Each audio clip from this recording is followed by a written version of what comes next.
hana shuda mpio ndani chifukwa jani kale modolanja onje hana hocha ndani nothing is impossible yeso hana tutsalasa rotu hata tiwa so hana shuda mpio ndani no issue.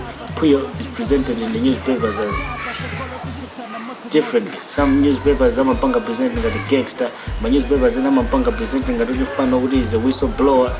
So we've got questions as well as asking Dana should pure Dan one. Chifukwa jani. Kuna should for jodi mwina kamaka ulula. Muna anaba now muna yende ana share na so the question was Dana should pure Dan for jani. Jaunje, you know all of us we read goody Montreal corruption bureau gamo daga mo chera we don't know for jani.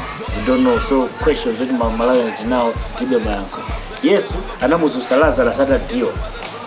Problem ya Malawi ife ndi nzuka means kuti ife tukugona. So ngati Yesu anamuzusalaza la sada dio ndi ife tukugona. So kwa maliza kutemea kuti ngati Yesu anamuzusalaza la sada dio, he was dead. Ife tukugona.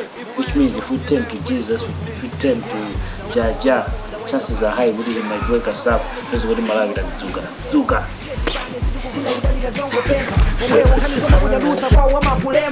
Amaipita mbili kumagwika bamabu zina ndiza bwino zimenezi kuchitikira saka mabu if you twana